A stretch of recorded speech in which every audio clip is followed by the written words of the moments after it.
朋友们，我现在呢是在碧蝶大方雨冲乡的油沙河村，然后这一条公路啊，到前面去可能有2-3公里都没有人居住，但是在这个公路的尽头，我们从地图上看到呢，是有一户人家在那里。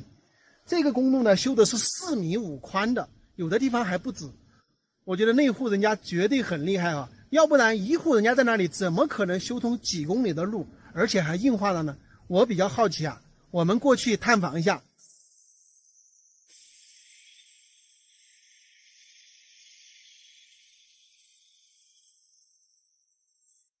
我现在已经到了这里，这个就是他们家的房子，看看，这地方真的超级漂亮。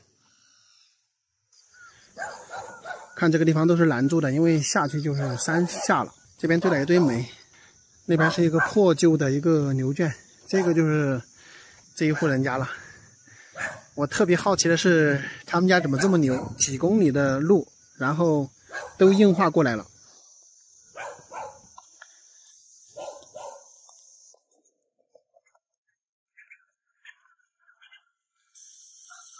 周娘，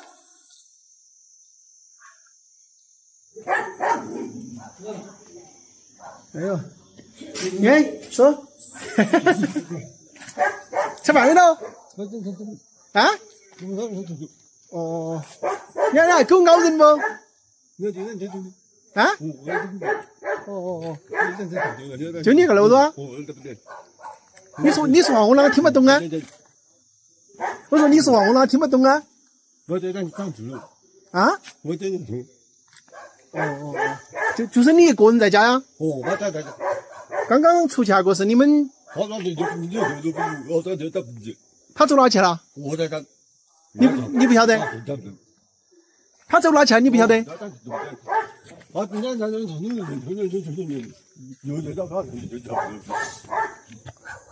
哎呀，我听不懂你说话。啊？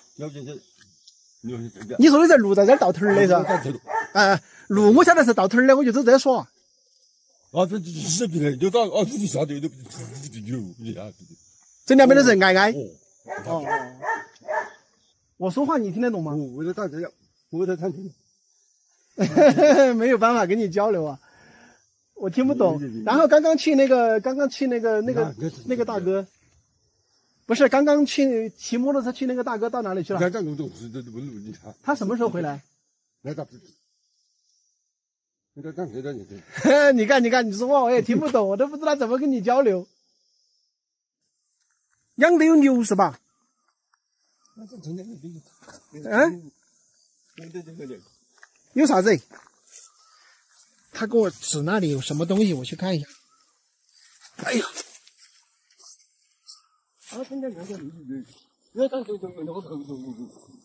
哦，我也听不懂他说啥。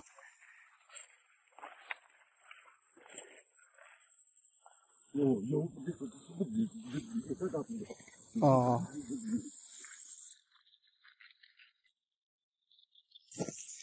完全听不懂这个大叔说什么，然后他跟我指下边有啥，我也不知道，跟着他过来看一下啥情况。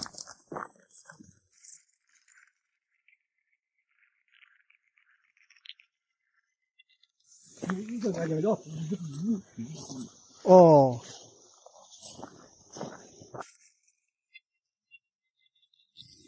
哦，他大概应该是说养牛，这里有牛粪。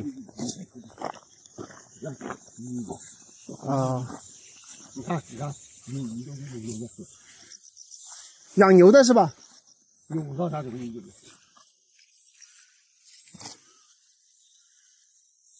我不，你的意思是这里风水好吗？你的祖上就是这个位置好是吧？哦。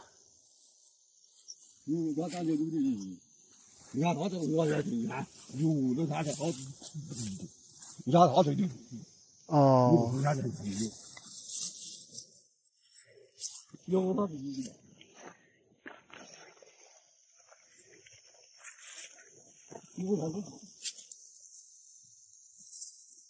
哦，就是他的意思，这个地方应该是他想跟我表达的意思，就这个地方风水很好啊，葬了非常多的一个墓葬。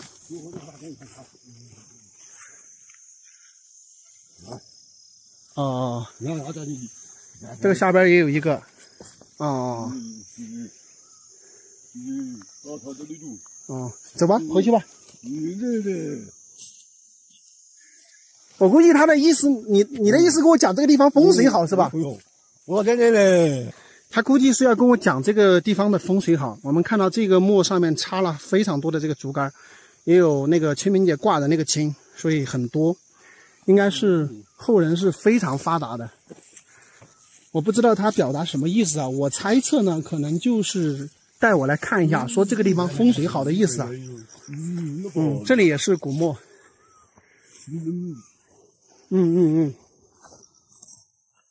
他跟大家你看，是人他好比的，全部都是啊。小张老板是小头溜。哦，我猜测大叔是这个意思啊，就是这个地方我看了一下，确实非常非常好。然后你看他们家做的房子那个位置，也就是说，他们房子后面这个三宝这边这个稍微山腰的一点的这个位置，他带我来看了非常非常多的一些古墓。然后我估计他想跟我表达的意思呢，就是这个地方可能是这个山脉的龙头啊，或者什么意思，就是表示这个地方风水好嘛。然后有那么多的墓葬，一坡下去有很多的墓是埋在这个森林之中的。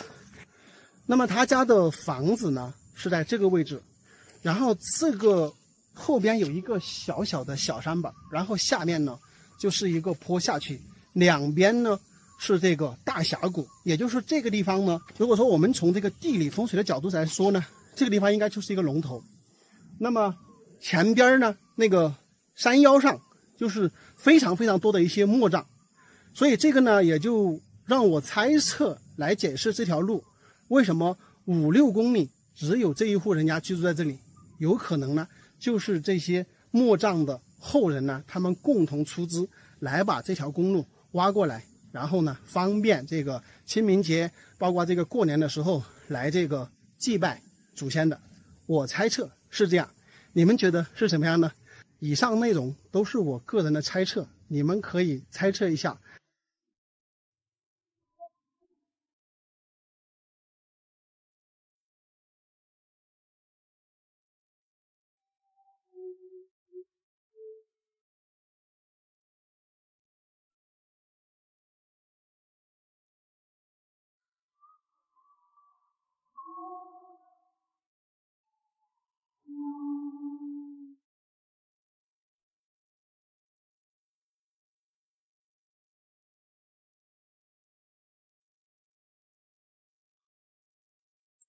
渡船喽！老娘，送我们过海河哦！哈哈！他听到了，他听到了。两个，就在我们刚刚过来的。2凯。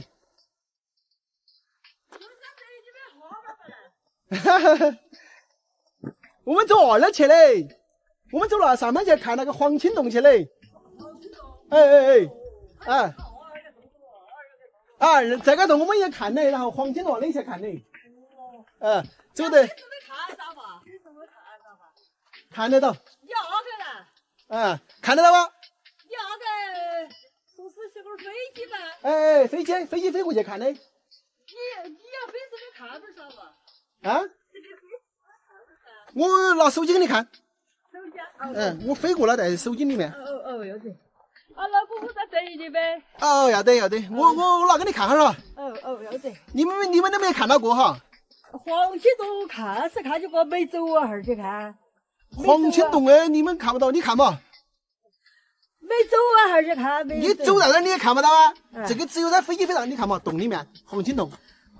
它里面有它里面有有些就是看到没得？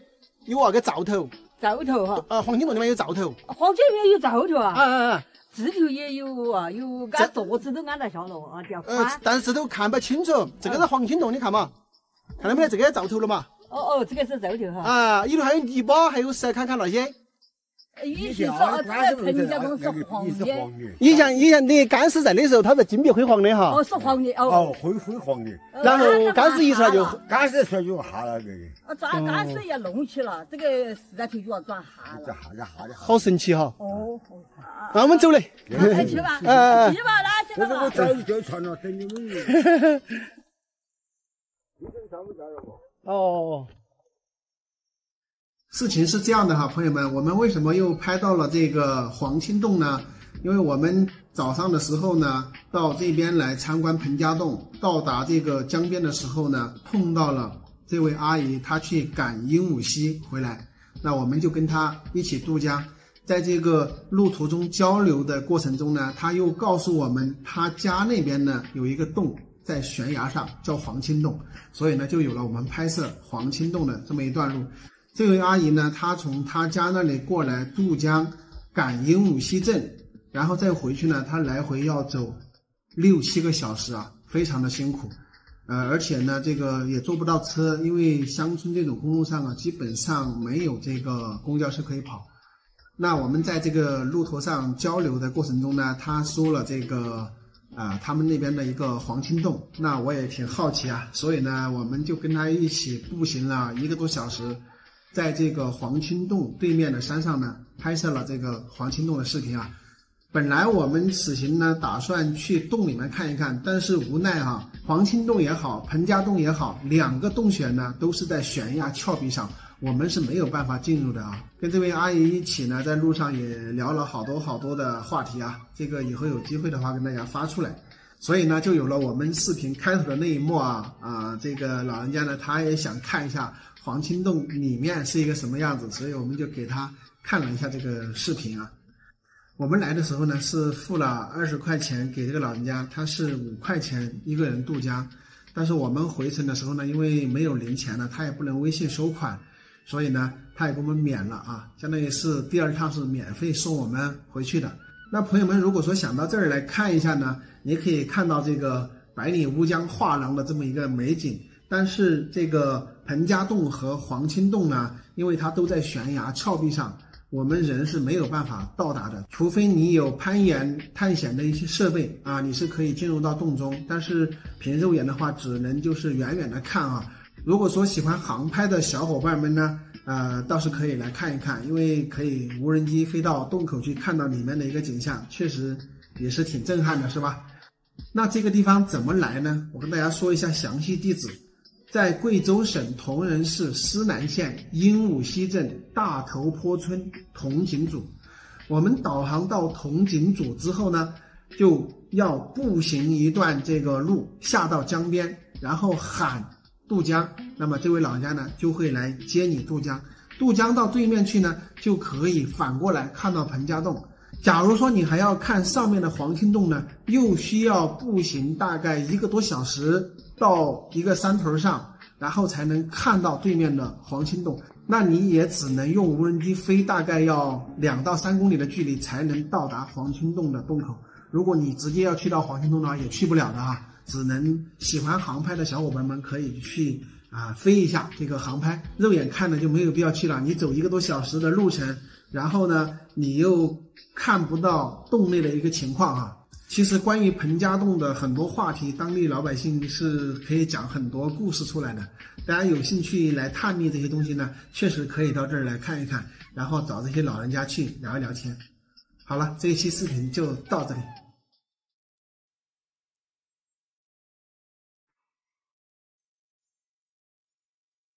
Hello， 大家好，我是阿泰。前一段时间来这里呢，都还没有通公路啊，就是前1个多月的时候打好的。这里呢是我们村算是最偏远的一个组吧，离村办事处都还有10几公里。现在如果说绕路的话，有20多公里。一个朋友呢让我到跟他买点腊肉啊，这里只有几户人家，也只有几个老年人在这里啊，所以我们看一看他们家里面有没有腊肉。是这个老人家喂了蜜蜂啊，他喂了好多蜜蜂的。都是土蜜蜂。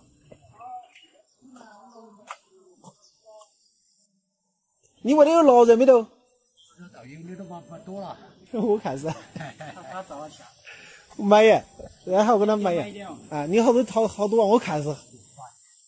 是不是五花肉买是去肥料种啊？肥料种跟人家又不一样。肥的。全没肥料。肥的，我意思你那种五花肉。啊，人家要买五花肉啊，肥的那些肥的只有熬油了嘛。或者出来熬油噻。这下面有一个小村庄啊，下去问一问有没有人家里有腊肉的。吃饭没到老人家？你们家老家有腊肉呀？我看噻。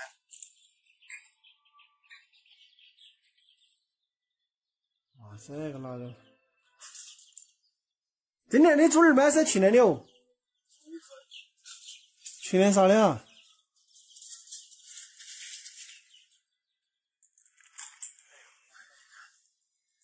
你的那个，你的小脸他从哪去呢？这些在屋子里去。对啊。哎呦，这来打豆子，吃饭没得人家？要打豆子啊？这个吧还要晒几天喽？你们那有腊肉没得啊？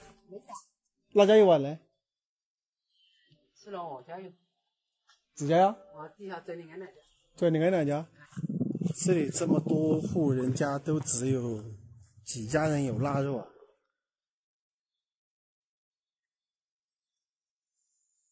对，他们这里还每家每户都有人在家里面的。哇，这家已经没人住了，看得出来啊。他们这里还可以啊，这个窗户路都有打成水泥的。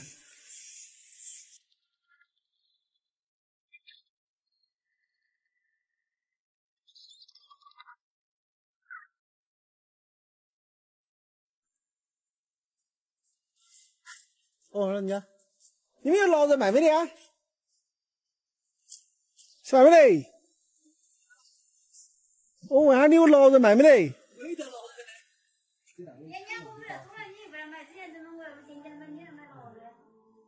有没得嘛？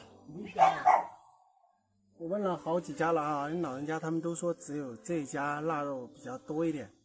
他们都是做那种冬天杀了猪之后呢，就是用油和肉呢全部一块装起来了，没有做腊肉啊。就这家多一点，但是呢，这两位老人家也不知道到哪里去了。我在这里稍微等一下，我在这里等了好久。也没等到那两个老人家回来，然后他们跟我说他们的土地在这里，我到这里来找呢，也没有找到人。算了，今天走了，明后天再来问吧，要不然我还有其他事情。然后刚才我们就是最开始看到那种腊肉啊，就那个老人家在那，我看他也不太方便，然后他儿子也不在家，本来就在那家买一点的。那个腊肉大家看到了吗？有一个腊猪脚，有那几块腊肉都还不错，虽然肥的稍微多一点，但是熏的很好啊。但是我不知道它多少钱一斤哈。刚才在路上碰到另外一个人，他跟我说，你问我腊肉收多少钱一斤，我说也收不了多少钱一斤吧，看他们要多少钱。然后他说50块钱一斤出得了吧？我说50肯定有点贵了啊，不过看他吊儿郎当的样子，我也没跟他说太多啊。大家就是刚才我们看到那种黑乎乎的那种腊肉，你们觉得能值多少钱一斤呢？大家好，现在我在我们贵州的乌江边上，哇，看一下这个江对面呢，竟然还有一个村子，非常漂亮啊。他们那儿呢是不通公路的，要出去的话就是要渡江。那么每一家的这个房子下边呢都放了一个小船。哇，真的太爽了！他们这儿渡江可以沿着这个地方一直往上走啊，直接能够到达哪里呢？县城。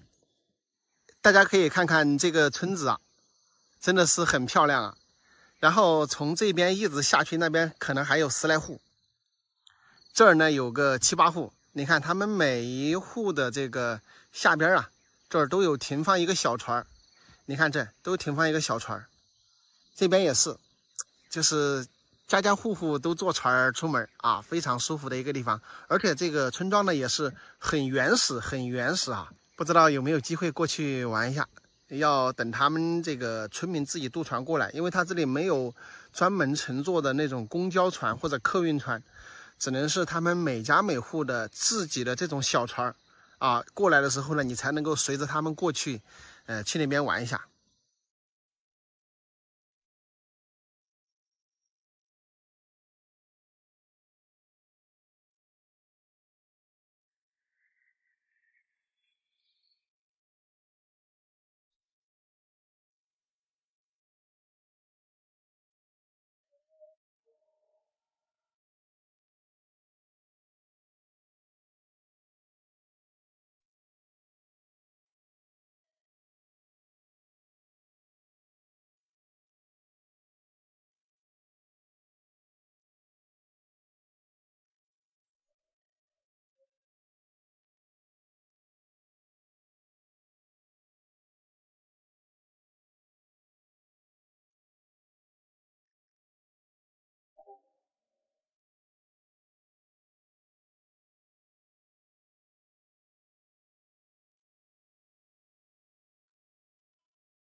啊，酸了，酸了！你们在这搞，哎呀，你们这边还要得？搞航拍啊？你们每天都要过来吗？在这边打滚子啊？哎，哦，好久过去啊？下午过去。下午过去？嗯。哦，就相当于你们要出去的话都是坐船。哎。可以直接到县城吗？可以啊。哦，从这里开就到县城了。哎。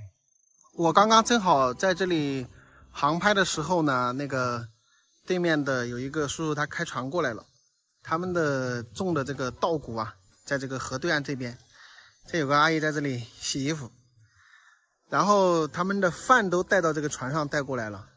哎呀，本来我说在这里等一下，看看能不能到对面去玩一下，但是现在看来这个没有船过来，都在干活啊，对面都是在船里，都是在这个地里这两天收稻谷，所以没有船过来。我在这等了差不多1个小时，没有船过来。然后这个船的话，他要在这边把这个活干完，干完了之后再把那个稻谷装在这个船里，再运过去。他们自己的这个饭都放在这个船里面的，所以呢，今天就过不去了。以后有机会的时候啊，再到这里来，带大家到对面去看看啊。大家好，我是阿泰。前两天呢，我发了一个老人家，就是他会有方法生产出地骨牛，还有呢，他会治蛇咬伤，特别是一些毒蛇咬伤是有独门绝技的。就有不少的朋友私信我说是想来拜师学艺，是吧？想跟他学一学，那么以备不时之需。因为特别是在山区农村呢，这种被蛇咬呢是比较常见的事情啊。尤其一些喜欢徒步到野外的，比如说像我这样的啊，是有被蛇咬的这种风险的。所以呢，今天我又到山上去找他，问一问他，这个收徒弟有没有什么要求？大家看，要找到他是不容易的哈。车子要停在下边这条公路上，然后呢，顺着这个山上来，然后这样上去啊，上去再调回来，在他们这个村主在这边这个山上的。耶，什么的？我跳耍呀！你住在自家呀？哦。阿给老娘？好的。好的。咱们再来看一眼这个地骨牛。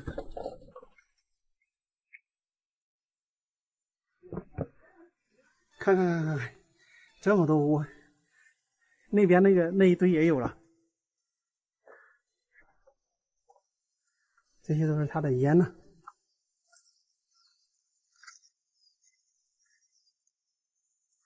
你走哪去了吗？跑步过去啊。过去？你过去？嗯，过得去？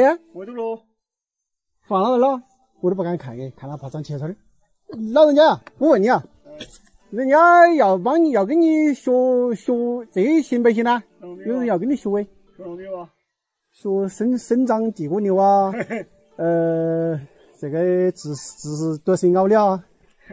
对这个老跑得有噻。他因为你要跟你学噻，有些人要跟你学，你啷个说啊？你有啷个要求没得喽？你不能要求，有人学这种啊。我不问的你啊，人家想要知道人家要这个学这个手艺，一办事你要做点好事，这第一要做好事。嗯。如果说你没得这个钱，那个就干不起。对。你这唯一的是做好事。对。我邀功有生，他那个时候，穿长衫子，比我高个子，他就是那个学穿的，他就说你首先你要做好事，这个一个月旺季，你要不要打钱子，他这个最便宜的噻。如果你喊他吃碗饭，你吃杯酒啊，这里那个不管事。对。这个是不是道理嘛？对。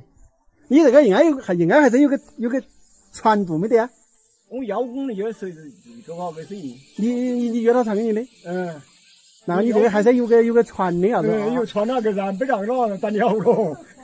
他有个传度，所以说我看的，哪怕在山里面那药是一模一样的药，人家拿来整得好，你拿来可能不一定行。我看你是应该是有个传度的哈，是哈。这是我理解的，因为我也不带用。馆长把个娃儿，他叫小猫，现在他还在地方做起的，我都问了的。我的年，讲年的领熬的，弄到馆长把医院来，生活化不收，没办法。那阵我也不晓得，我在煤厂，李炳清老了，他是当兵回来的。他说：“小莫，你要做点好事嘛。”我说：“哪个好事我做嘛？”把猛给遭蛇咬了，蛇咬了之后，你跟他做好事嘛？我说那个没事了噻。说我等于帮个忙，我就也帮忙。我就觉得，然后这里总会自来了。我就是跟他一保佑，我说一个你不得吹起。我那我传这个地沟来干了给我了的，一定要柴火，要油包，要火箭。你谁呀？个谁治？我第一个是烧是举了，就是要是红糖，身边加红糖。这个就我的老是同种红糖，你把进屋里整成面面，也不叫活，就包带也叫活。那个谁举的地方，他自己就退出来了。因为说这个本身已经看你不到，要是你啷个行了？连你看不到了没？没得问题哈。如果是有人要来跟你学了，我就喊他来直接来找你哦。没问题噻。他就直接来找你，哪个事情你们自己该交流。我跟那晚上是吧？你说自己都做点好事，可能现在有人还有年纪大，你有做不那个的，还有年纪要大的，你走不往哪个呢？为自己平稳一点。对，你是自己的主子，你想象了嘛？哎，这不能，好了，不能，过了毛了，搞那个3000、5000，不要来，那个谁做不得。对。我搞这个，我从来我就这两天父母和那个小猫，我就是跟他就收到一个姐2儿子，他嫌为嘛又他妈意思了说这个就拿你菜我菜的，我没他啊，我就表现得很强。他现在那是以后走贤惠哟，这哪跟看到一样的哟。哦，肯定了，你要给叫医院就不收你爸爸了噻，你要给叫救了人命，开玩笑。救人命了嘛。人家讲普通话你听得懂噻？听得懂。你讲这个话应该慢点都听得懂。都听得懂。是喽。那个就行了，我就要专门来问你这个事。好多朋友让我跟他问。没问题，他来的时候。朋友们想让我帮忙打听的，我跟大家打听好了哈。老人家的意思呢，他都可以教，包括这个生产地沟牛的方法，还有治毒蛇咬的这个秘方，他都可以教的。但他的说法呢，就是说你学了这个去之后呢，尽量要做好事，不要为了利益才去帮别人医治，是这样的。就是说要有一颗慈善的心，真诚的心。为什么我要跟朋友们说要有一颗真诚的心来跟他学呢？因为他这个农村里面很多的手艺啊，它都有一个传承。传承的意思是什么意思呢？就是说你要跟这个师傅学，你是需要拜师，拜师之后呢，他是需要册封你的，你拿这个去才能做得灵，做得好啊。这就是农村很多的一些特殊的一些手艺的传承，这一点朋友们要记住就可以了。这边的详细地址我跟朋友们说一下啊，遵义市汇川区沙湾镇建设村的上场主，这个老人家呢姓穆，他这个姓氏呢还非常少见，我第一次听说哈。那么你们到了上场主之后呢，你就问姓穆的会治疗蛇咬伤的这位老人家呢，他们就会告诉你们怎么上山了啊，因为他这里是不通公路的。好了，朋友们，这一期视频就给大家介绍到这里，咱们下期再见，拜拜。朋友们，大家好，我是阿泰啊。现在呢，我在一个山顶上，这个地方呢属于梅潭县哈。我从这里过路的时候呢，看到这后面有一个废弃的厂房，看样子已经废弃好几年了。整个这个山顶上非常的平，环境非常好啊。我给大家看一下，我们就是经过这条公路，然后呢，看到这个位置呢，好像是山上这些东西都是废弃的。这个地方呢有一个废弃的一个厂房，这个厂房也不知道是拿来干什么的，也没有什么标语啊。进来看一下，整个是废弃在这里的，不知道是干什么的。这里面非常的脏乱啊，整个全部是连通过去的。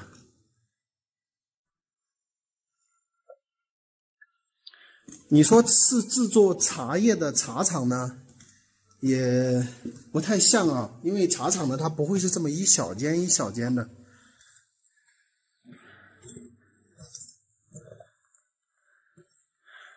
很多间啊，全部是像这样一小间一小间的。看这个模样，最少已经是荒废了5、6年了吧？看看上边，全部都是坏掉了，还盖的是青瓦哈，我们可以看到。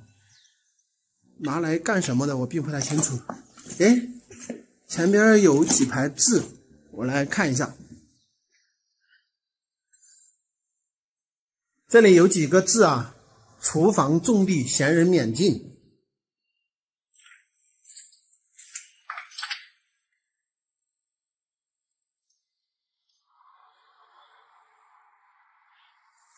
这个地方是一个厨房。好多间房子啊，这个上面还是用以前的这个土砖，那上面盖的都是那种青瓦，这种瓦现在都很难见得到了啊。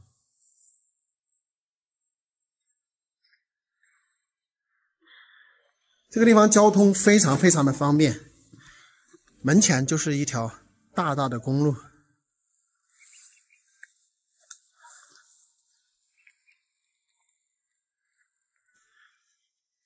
这边呢是做的厕所，而且上面没有标任何的字样啊。我们可以看到这个地方呢，整个周围的山差不多都是比这里要矮一点的，或者说跟这里是平齐的，所以海拔相对是比较高的哈。这个位置的海拔呢，应该在1300米左右的一个海拔。那么在夏季的时候呢，避暑是一个非常不错的一个选择。边上这些呢，全部是一些可能种植了很多年的这种茶树，然后呢，整个上面的枝条呢全部剪掉了。它这个边上过去呢有10几间，还有厕所，那边呢是厨房，那么是一小间一小间的隔开的。它也不像民宿啊，也不像这种餐馆，因为餐馆呢开在这个山上呢，不太可能做这么多间的一个房子啊，它这个布局也不太像。我感觉呢，有一点像那种赌场。可能大家不知道啊，很多年前呢，很多偏僻的一些山顶啊、山村啊那些地方是有一些富人到那个地方赌博的。或许我猜测呀，那个时候呢，这边这条主要的公路呢，可能还没有通啊。那么这个地方是一个非常僻静的一个地方。那么现在这个房子适合干什么呢？我觉得可以把它改成一个夏季避暑的民宿。像这边呢，都是一些茶林，对吧？等到几个月之后呢，新的这个茶叶发出来之后呢，这边可以做这种帐篷啊，可以做非常多的一些拓展啊。所以这儿呢，或许是一个做民宿、夏季避暑的一个好地方。荒废在这里呢，确实非常的可惜啊。整个这个山顶上呢，这个土地的面积呢，我目测了一下，应该是有个40-50亩吧，正在山顶这个位置。那么可以做很多的一些拓展哈，除了这个房子可以做民宿之外，也可以搭帐篷，也可以就是做野炊啊，做餐饮啊，我觉得都是可以的。这个地方的海拔呢，大概是1300米，特别是夏季的时候，在这里来避暑是非常不错的一个地方啊。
这个地方非常舒服啊，这个水也可以养鱼，然后呢，正好住在这个峡谷里面。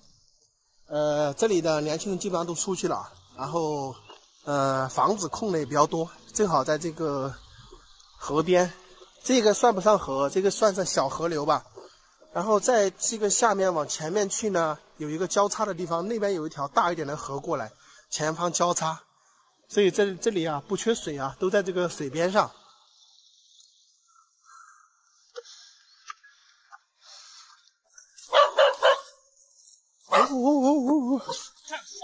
多高人嘛？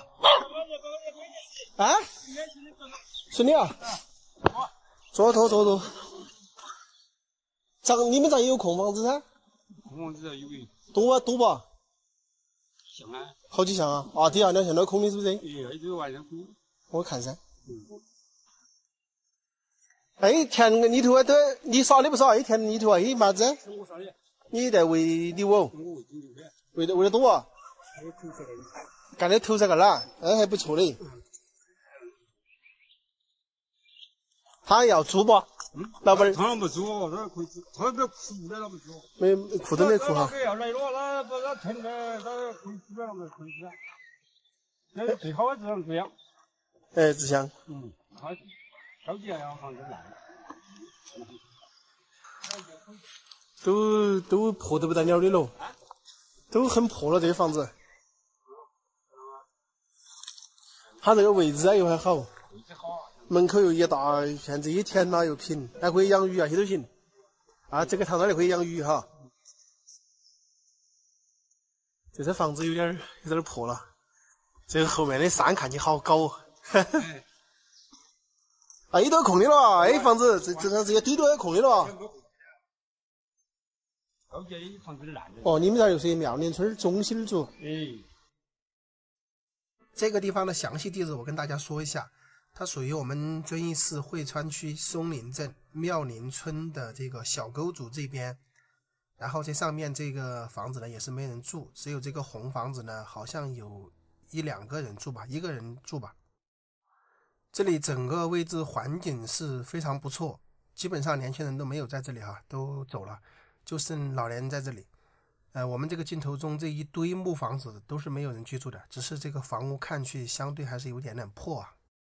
不过呢，稍微修整一下是可以住人的。最主要是我觉得这个地方环境位置比较好，然后面前呢是一大片的这个田土，而且这股水呢也不小哈，养鱼呀什么的非常不错。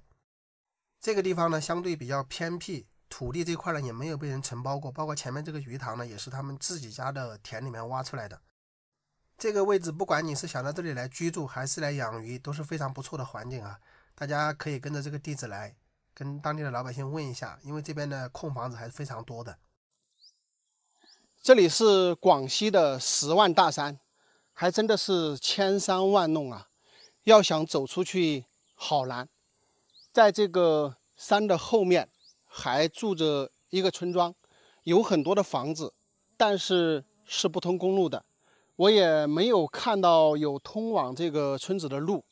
那么看到这边有电线呢拉过去，而且在这边呢一个一个的很深的那种弄，我们要越过去都非常的艰难。可想而知，生活在这些深山弄里面的人啊，他们的出行是非常的不方便。现在这些弄里面不通路的地方呢，大多数都是往外搬迁了。为什么有些地方通路，有些地方不通路呢？因为在这些千山万弄里面呀，每一个弄边上都是一些悬崖峭壁的高山阻隔，所以要想修通路是非常的艰难，而且耗资巨大。所以呢，我们会发现很多不通路的这些弄里面的村民呢，都已经往外搬迁了。里面的房子呢，也大多数都是空置，没有人居住。或许再过个30年、50年，这些村里面的房子将不复存在。我们将用航拍视频记录下这些珍贵的瞬间。或许住在他们这个弄里面的人呢，有机会能看到，做一个留念吧。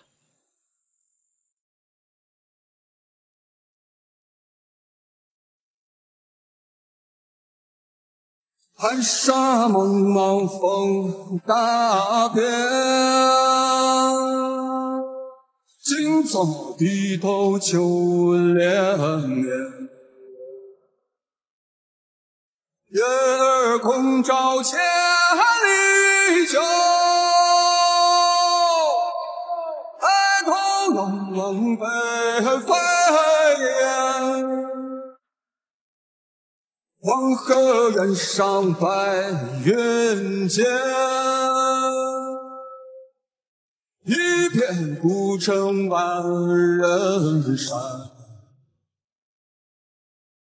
江堤何须远洋流，春风不度玉半关。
大家好，现在我在四川剑阁县的剑门关，这里被称为天下第一关隘，险峻无比啊，一夫当关，万夫莫开，也是川蜀之地的北大门。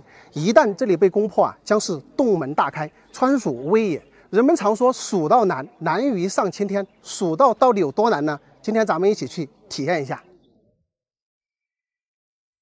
现在我们眼前的呢就是关楼，上边写着天下雄关。大家可以看这个地方哈，两边都是崖壁，然后确实是那种特别险要的那种关隘啊。一旦冲过这个关卡呢，就是一马平川呀。所以这里自古以来呢，就是兵家必争的一个地方。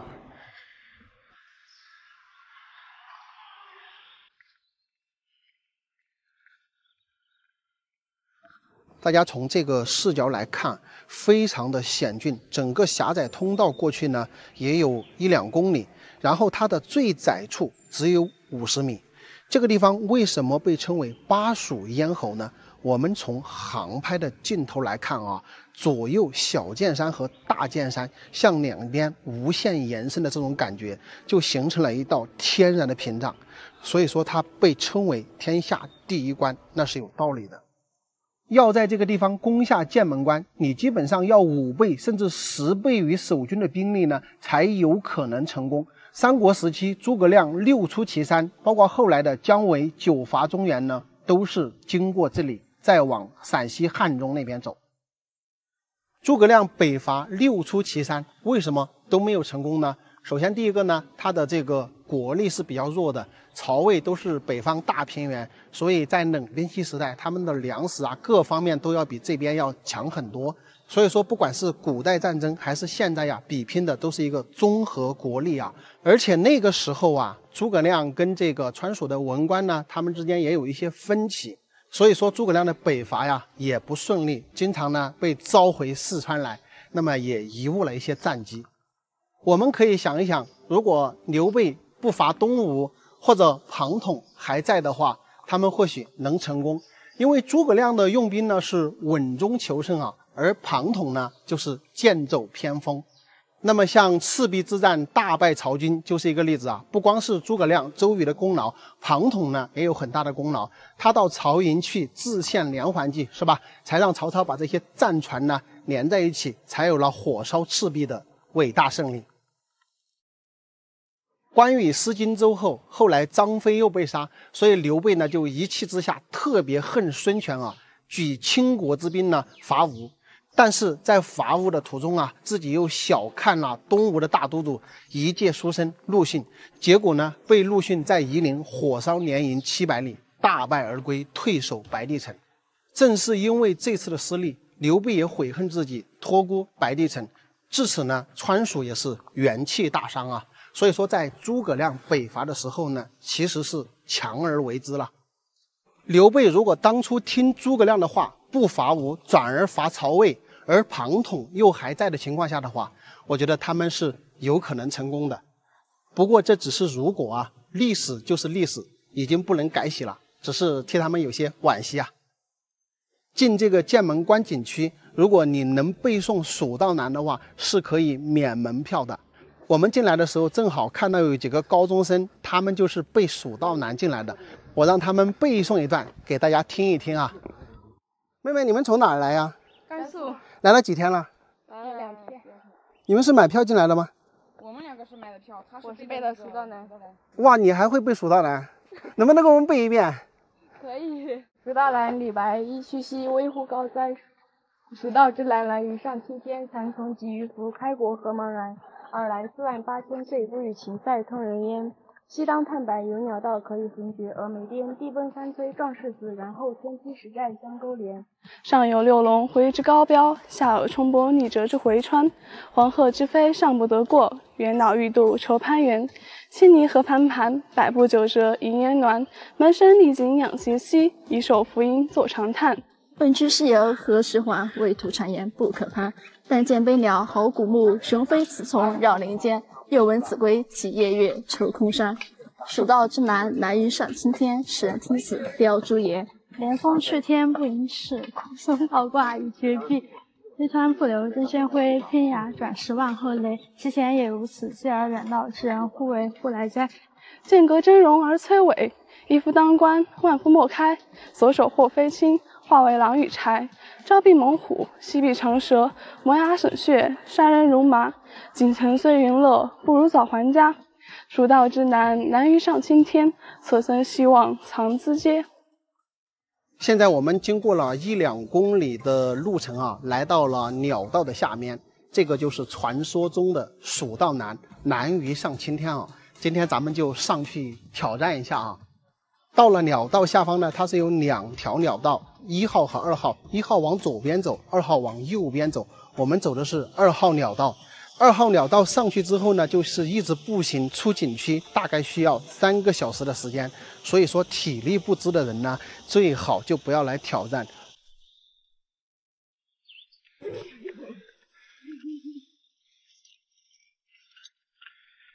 这就是蜀道，大家说难不难？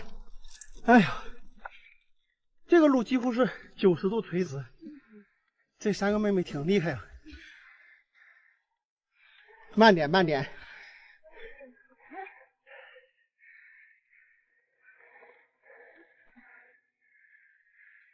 哎呀，自己爬的时候没感觉，看到人家爬有点吓人啊。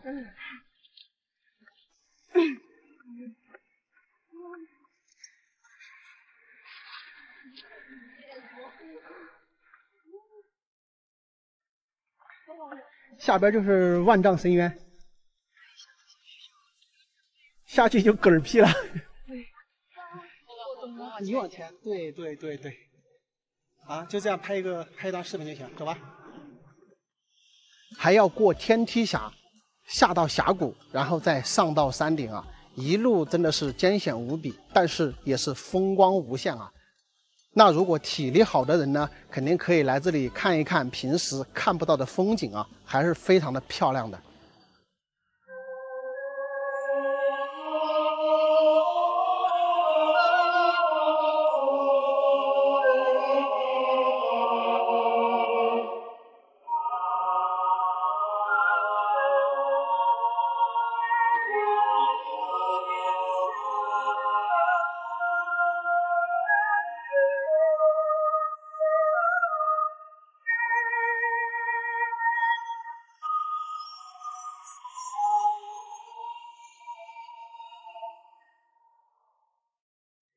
每当看到这样的古迹啊，我们都不得不感叹泱泱华夏5000年。每当在这个国家危难之时呢，总有人站出来保家卫国、救国救民，才使中华5000年的文明生生不息啊，从未熄灭。咱中国人真的是太厉害了，点个赞。好了，朋友们，本期的视频呢就到这里，咱们下期再见，拜拜。朋友们，大家好，现在呢我们就往这个绥阳正安道真这个方向去。绥阳有一个粉丝朋友呢，他是做民宿的，说让我下来呢一起吃个饭，大家相互交流一下。这么窄的路啊，考验技术啊！哎呦，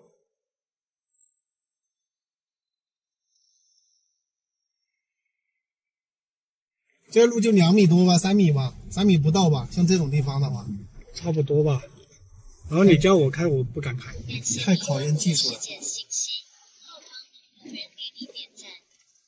什么玩意儿给我点赞？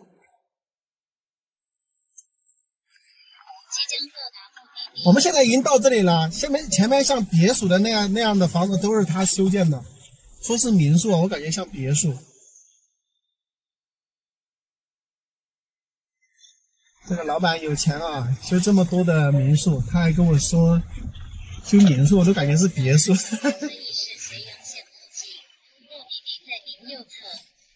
估计就先开到这一家吧。哎，小总，你到了这栋房子在哪里嘞？从这里进来有个特别窄的路进来的。哦，他来2年，我看听到他接电话了2年，我看错了，来2灯啊。这是一楼啊，小总。那边是我们家的呀。哦。那些都是你开发的啊，不要一大串。不是一大串了，差一袋。哦。你们好。你们是要来我说这一袋。你来这一下没有？我在这一下的，经过人那个工地，你好，欢迎。搞弄个大的。没，走，里面走。我还得上班，我父母也年纪比较大了，然后今天都。你记到？33，我知道。因为现在我现在有疫情了哈，现在疫情我们也还没正式营业，实际上它现在呢一直属于那种是吧？功课会差。这边走吧，这边走。来，这边走。马上就回饭了。没事。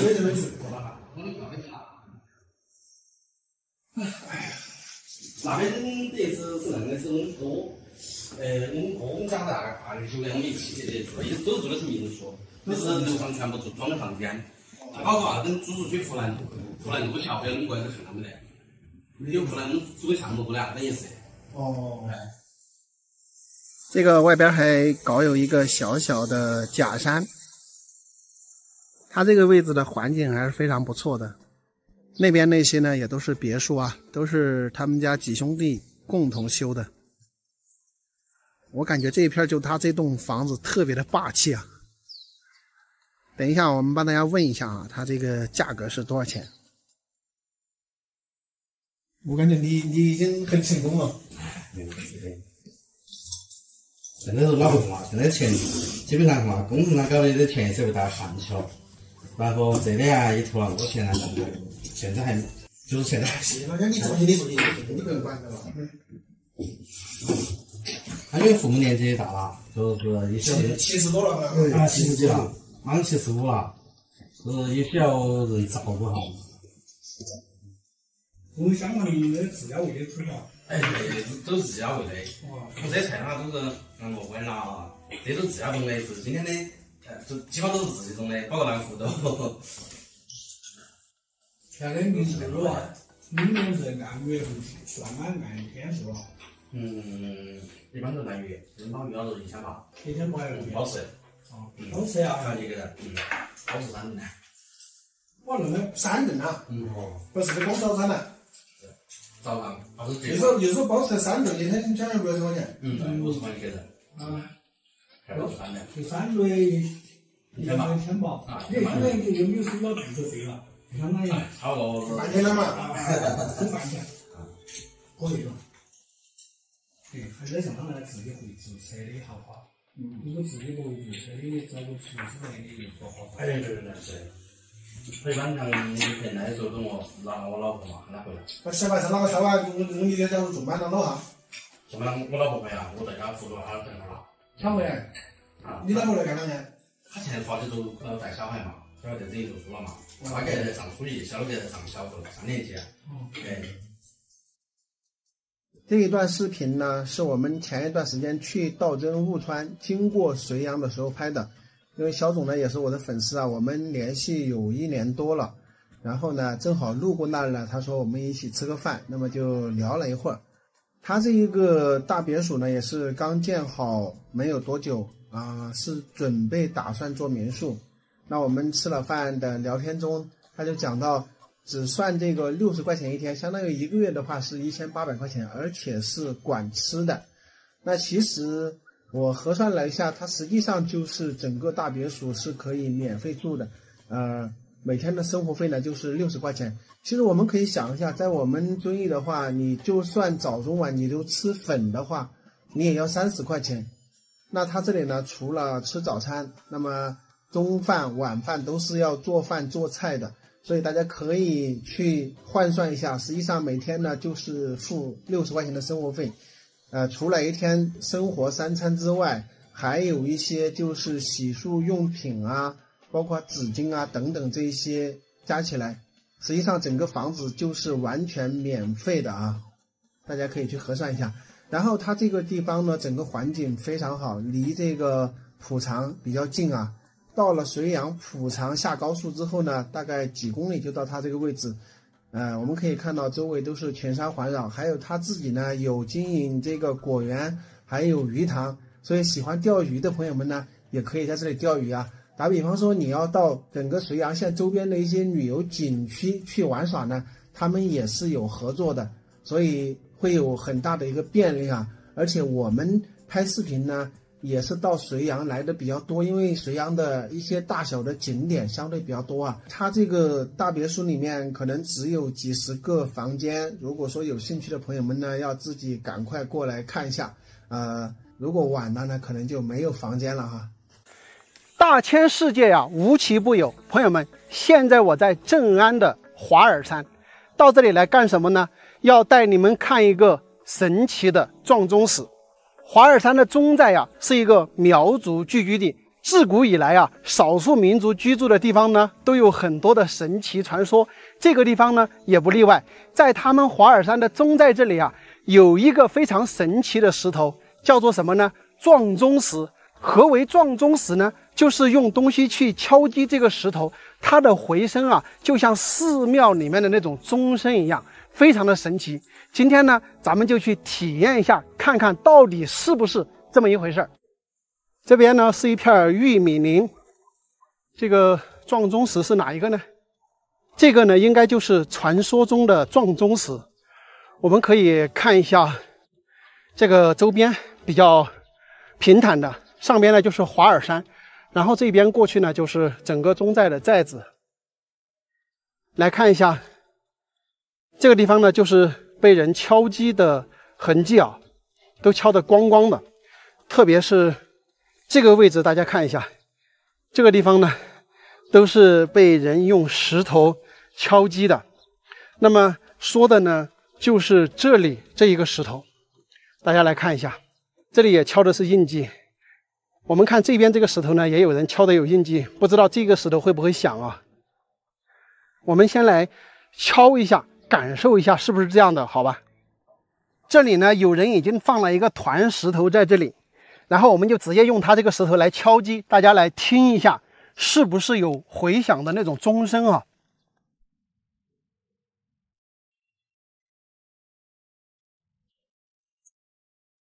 还真的是这个回声非常的清脆啊，是吧？我在别的地方敲一下，这里敲一下看看。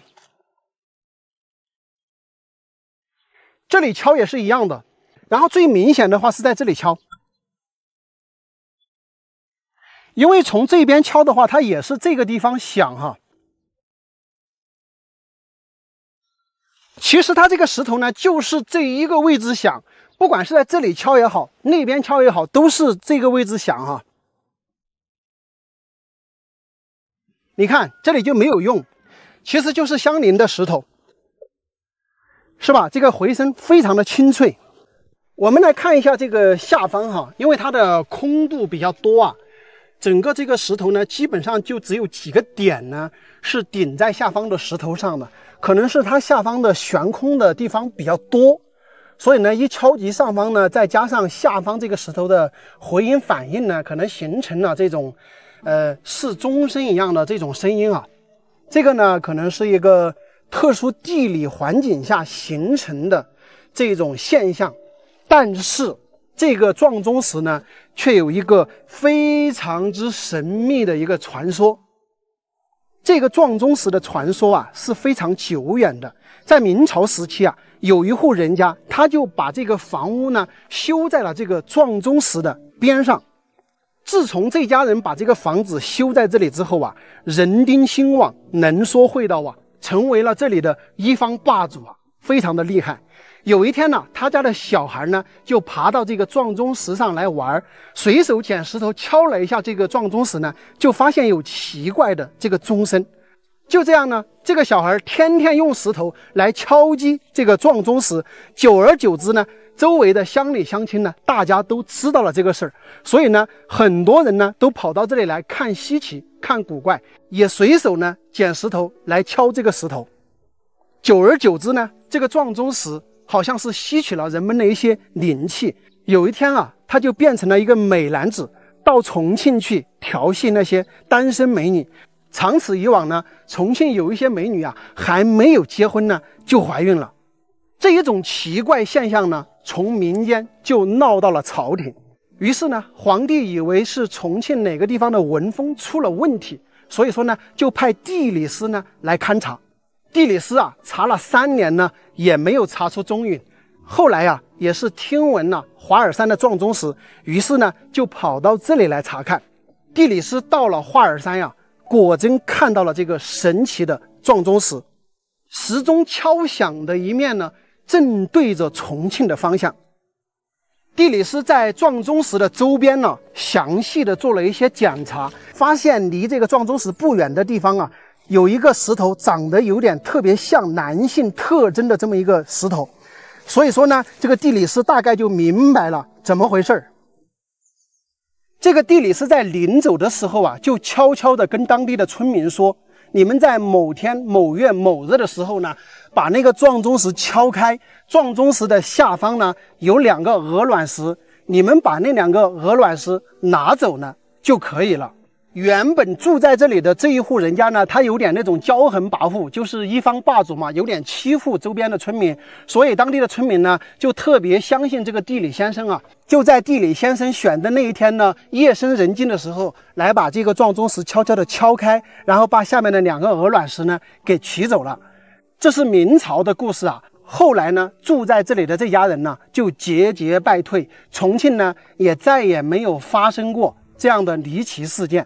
前边那户人家败掉了之后啊，清朝的时候又有一户人家呢搬到这个地方来居住，依然呢坐不住啊，后来整个家呢也败掉了。再到民国时候呢，也有2家人搬到这儿来呢，也是住不住，后来败掉了。这2家人败了之后呢，这个房子就没有人住了啊。改革开放之后呢，就把房子全部拆掉了，还成了土地。所以我们现在看到的呢，就是一片土地。这就是神奇撞钟石的一个传说啊。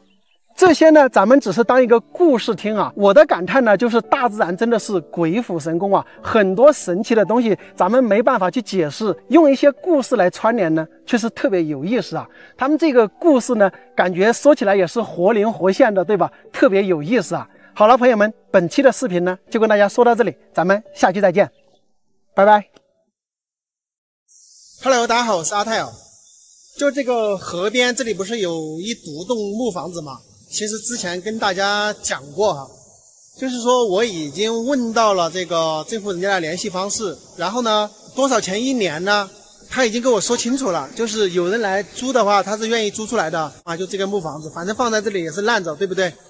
然后他的土地的话，你就不用出租金了，可以免费做的，而且这里呢，就是在这个一条河边，公路也是通到家门口的，所以这个位置的环境各方面都是非常好。所以我接下来再跟大家详细的说一下这个位置吧。大家看一下，我现在是在房子的前方，然后这个房子的边上这里呢是公路，对吧？一直呢往上通上去，上面呢也有好几户人家的，一直从这个山上去，上到上面呢，最上面山顶呢就是我们的村办公室啊，就是这条公路，大家看一看啊。然后这条小河呢，因为上游在修高速路，所以啊那些石头啊，这个水在那些石头上冲刷呢，就会是这个颜色的啊。但是它没有任何的污染啊，这个不用担心。然后我们再看这个房子的对面啊，房子的对面这个位置上去呢，也有好几户人家住的。那么再上山去呢，是到我们村的另外一个组去了。然后大家看一下这条河，这条河一直流下去呢，大概还有800-900米的位置吧，就下面是一条大的河流啊，大概800-900米。所以说住在这里呢，你假如说想到河里面去钓鱼呢，可以顺着这个河有小路走下去的，对吧？然后我们这边呢在修高速路，大家也知道啊，就是高速路呢正好是从那个大河那里架桥的。那么住在这个位置啊，住在这个位置的话，大家可以跟着这个公路，不用去我们村里面呢，直接从这里过去。那个地方啊，那个地方有一条公路过去的，然后呢再过去没有多远呢就下河了，然后再绕回来呢就可以上高速路啊。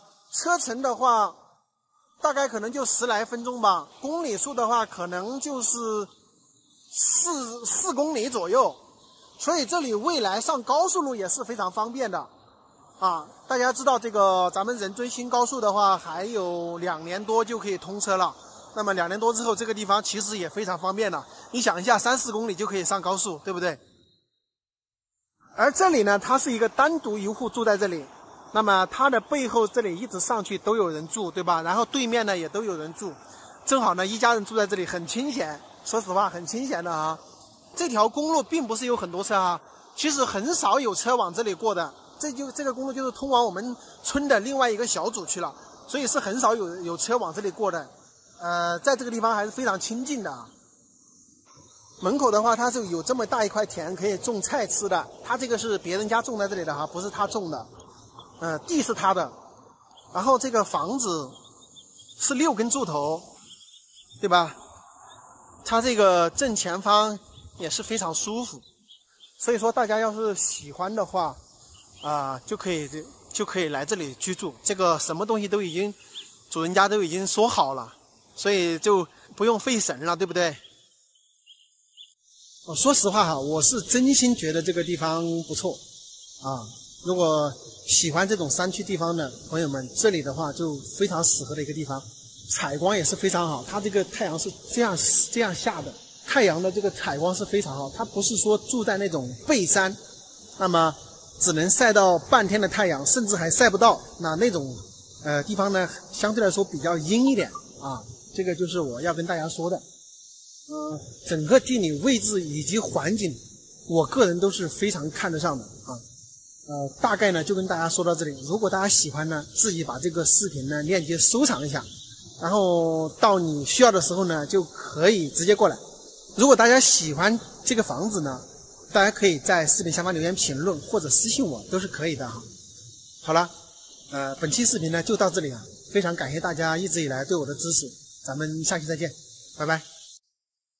朋友们大家好，我是阿泰，现在我在桐梓县黄连乡的原始森林，我的前方呢有上万亩的都是原始森林，包括我的后方，你们看一下，整个山峦叠嶂，你压根儿看不到人居住的痕迹。但是我走到这里之后，发现这个峡谷底部这里好像有那种零星的小道，应该在这个峡谷底是有人居住的。我们准备从这个公路绕过去啊，这边是一条穿越原始森林的一个公路，应该在对面那些山上或许是有路下到这个峡谷底的，我们要准备下去探秘一下。首先让大家欣赏一下环境啊，真的是超级漂亮。那么这个地方大家看到没有，有小道，但是这个山上看不到下去的路啊，我们只能把车绕到这个对面山脉去，看看那边是否有路下到这个峡谷底。这个峡谷底应该是非常非常漂亮的一个地方啊。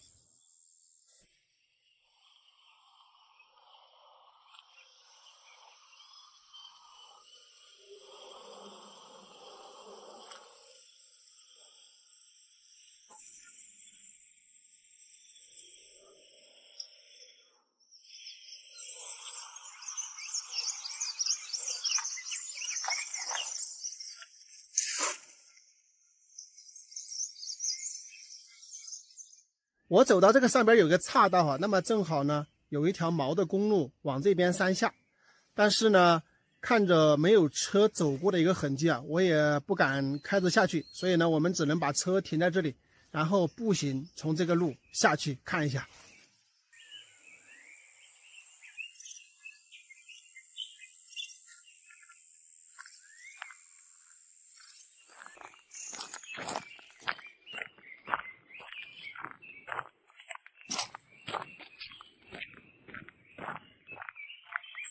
大家看一下这个挖好的公路，竟然也不大看到有人走的这个痕迹啊！我不确定下边有没有人居住，不过反正我就慢慢往下走吧。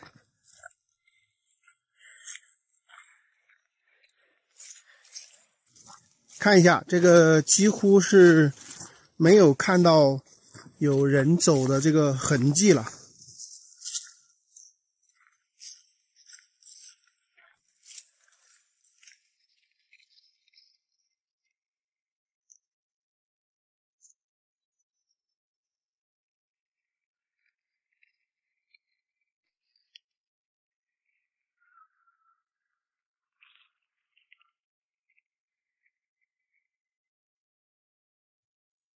看一下这个大峡谷是不是就是原始森林，整个周围全部是山，把这个峡谷围在中间。那么这个公路确实看到没什么人走，不是没什么人走，是根本看不到有足迹啊。不过我还是得下去，因为它这个公路反正是往下挖的，没有关系，我顺着这个大公路走，只要不进入这个原始森林就可以了，对吧？那么大家可以看一下，现在就是要走这样的泥泞路，我已经走了10分钟了。然后呢，要顺着这个弯道，看看这下边是路，那么弯过去，跟着这个山弯来弯去，弯来弯去，弯到这个峡谷底部去。我估计得走1个小时左右才能走到峡谷底啊。那么回来的时候呢，或许要2个小时吧，反正没关系，走吧。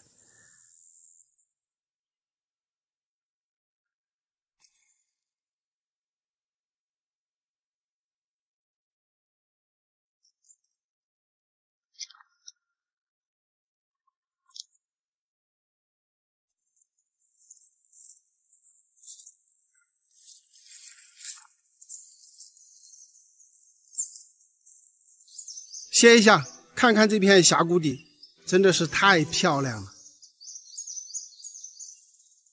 我现在呢已经走到了差不多山脚了，再顺着这个峡谷下去，一直穿出去到那个峡谷底呢，可能就有人居住了。这个地方有个楼梯啊，他们把那个风筒拿来放在这个崖壁上，然后这边放了好几个。我们看一下，这一桶是有密封的。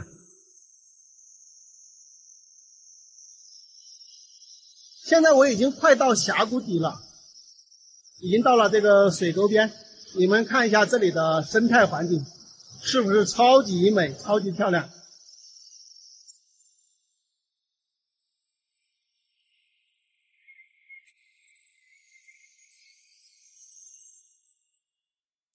我从1700米的海拔急剧下降到现在的1000米左右，马上就能看到有人居住的地方了。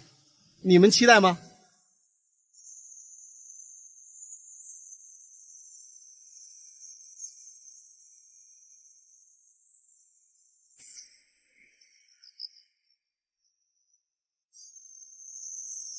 这个石头好牛叉哟！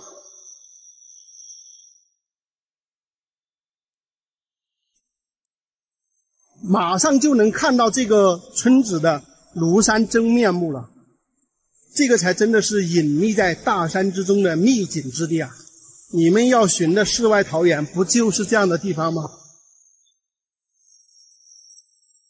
哇，看看这个地方真的有一户人家，然后正在那儿煮饭吧，房子上冒有烟，看到没有？美不美？你们说这个地方美不美？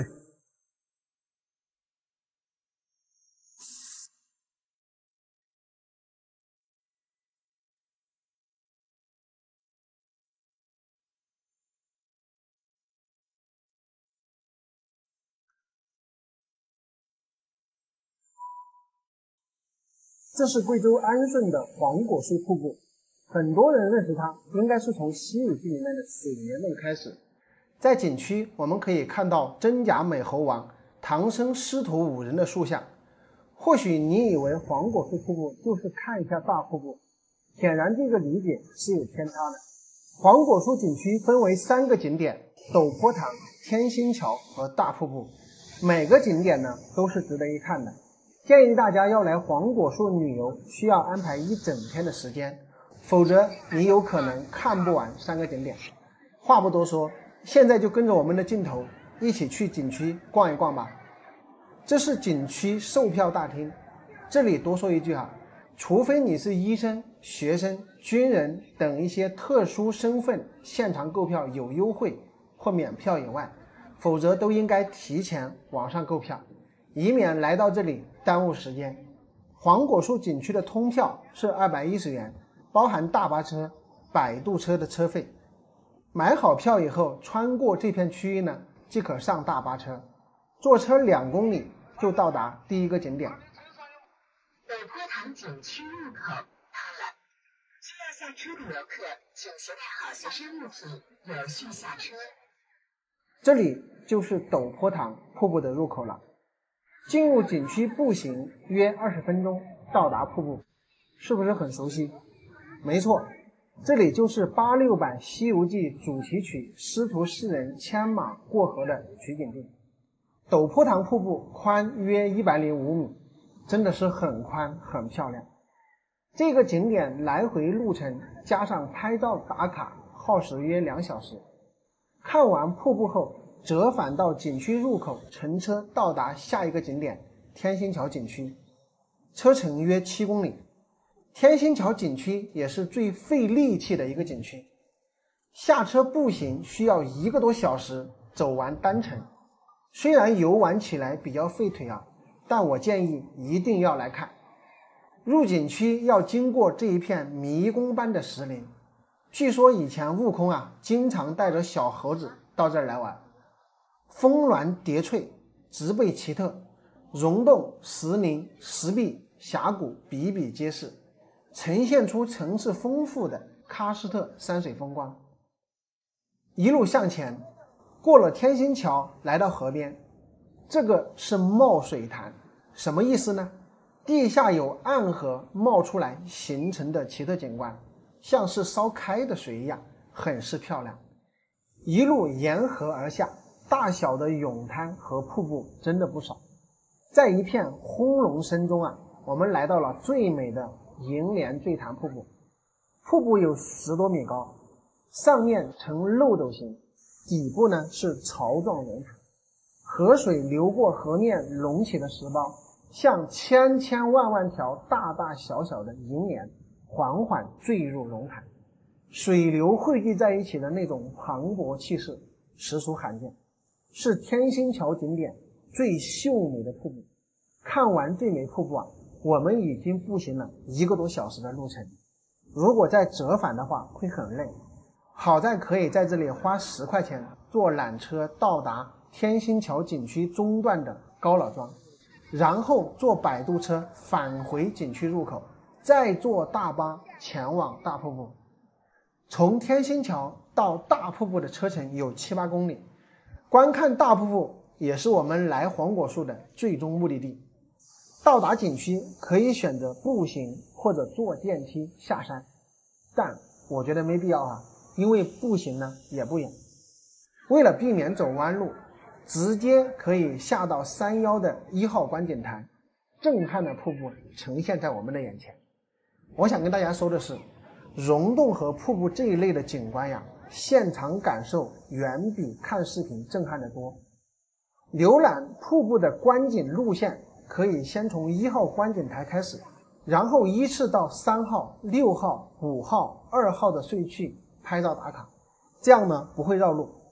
别问我为什么知道啊，导游那里悄悄听来的。如果黄果树只是瀑布，或许并没有那么出名。